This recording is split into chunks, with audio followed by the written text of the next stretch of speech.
Ya, begini, jangan salah paham dulu ya Bang Silver. Saya termasuk orang yang mengkritisi Jokowi ketika Mas Gibran maju. Saya tetap kritis sampai sekarang, tapi saya tidak terlalu nyaman sebetulnya dengan isu ijazah palsu. Tapi silakan teman-teman yang mengkritisi dari cara lain.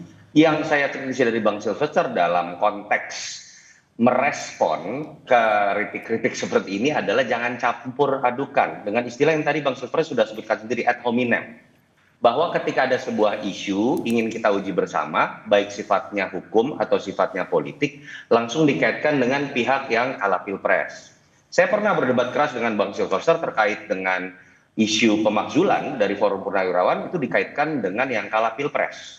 Tadi saya jadi bingung sendiri nih, berbeda lagi aktornya, karena yang dikatakan bukan yang kalah pilpres, tapi yang ada dalam bagian koalisi. Warnanya biru, mantan petinggi negeri, anaknya ingin dijadikan pengganti.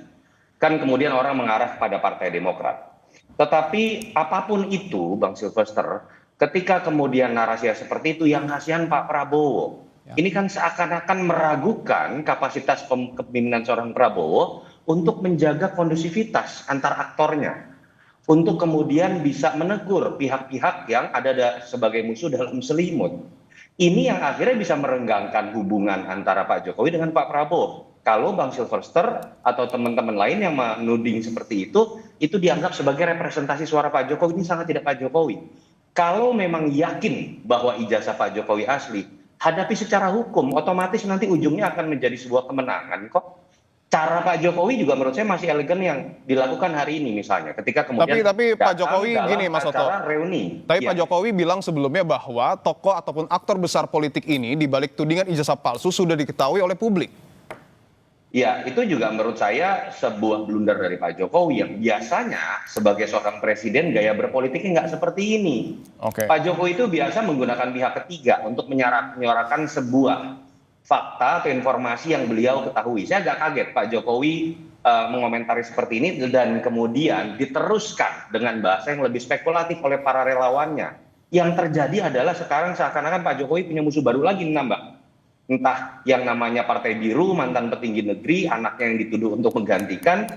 Jangan sampai loh, orang sudah pensiun akhirnya dipenuhi oleh energi untuk menjawab isu-isu seperti ini, apalagi harus menambah musuh. Itu saya pikir masukan buat teman-teman relawan Jokowi. Saya ingin ke Bung Silvester lagi. Bung, ini kan artinya proses hukum sedang berjalan, tapi digeser dalam tanda kutip ke ranah politik. Apakah ini membuktikan ataupun menjadi sinyal Pak Jokowi juga agak takut nih, karena Bung Roy dan koleganya punya hal-hal baru mungkin tiap minggu bahkan?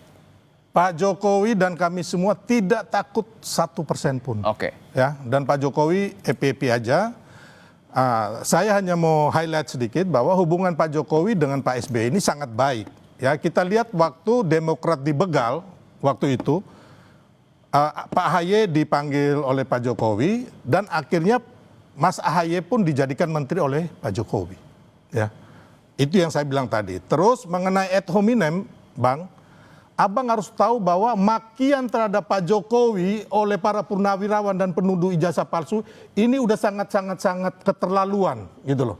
Ya, jadi kembali lagi jangan menuduh orang, tapi yang sebelah ini memaki-maki Pak Jokowi, adili Jokowi sampai bilang PKI nggak mau dipimpin oleh monyet. Itu kan ad hominem gitu. Jadi jangan menuduh kami, tapi kami ini hanya membalas gitu loh.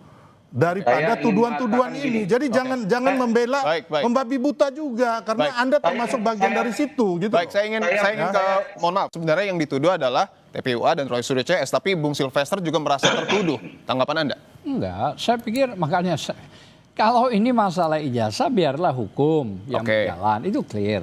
Jadi nggak usah ditarik kemana-mana terlalu jauh gitu loh maksud saya. Nah, kalau termasuk ranah politik ya? Iya, ke ranah politik gitu loh. Apalagi tadi Bung Sir juga mengatakan bahwa ya pembegalan Demokrat itu coba KSP, ketua KSP siapa waktu itu?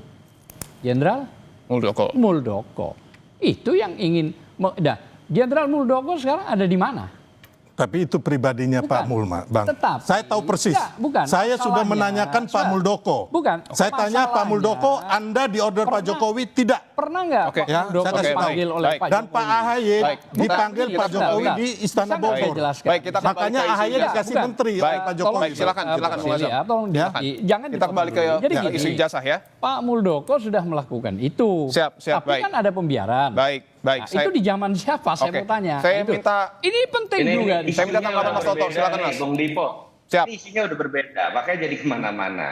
Betul. Bung Silvester, masukan saya tadi itu simple. Ad hominem itu bukan dalam konteks Anda tidak boleh membalas sebuah isu. Betul. Poin saya adalah ketika ada sebuah isu yang Anda bisa kemudian counter secara hukum, counter secara politik dengan objektif dan bijaksana, tapi Anda generalisasi kemudian misal, oke yang bicara pemakzulan Anda yang kalah pilpres. Yang kalah pilpres banyak. Banyak. Dan tidak semua berpolitik. Yang kalah pilpres sedang bekerja, meneruskan kemudian pekerjaannya dan mungkin mengkritisi dengan nalarnya. Yang kedua, ketika Anda berbicara mengenai isu ijazah palsu, lalu dikaitkan dengan partai politik warna biru, mantan petinggi negeri. Poin saya adalah Anda kok seakan-akan mungkin karena rasa cinta yang Baik, luar Mas biasa Toto. kepada Jokowi untuk Bisa membela, jadi. tapi kemudian bersikap Baik. melebihi bahkan Pak Prabowo sendiri yang sangat menghormati seluruh mantan petinggi negeri Baik. dan bahkan menghormati siapapun yang kalah pilpres. Itu Siap. poin saya. Oke, baik, Masukkan terima kasih. aja, Bang Silvester. Terima kasih Mas Toto, terima kasih Bung Azam, terima kasih Ya, Bung Silvester. Kita berharap bahwa proses hukum terus berjalan ya, dan kita hargai itu. Harapan kita Baik. jangan dicampur Baik. aduk. Baik. Benar kata Mas. Itu Ya, poinnya. intinya Baik. ucapan saya ini Oke. selaras dengan Pak Prabowo dan Baik. Pak Jokowi itu aja. Kita- Kalau enggak oke. mereka pasti protes lah. Baik, terima kasih Itu Bapak-Bapak aja. semua.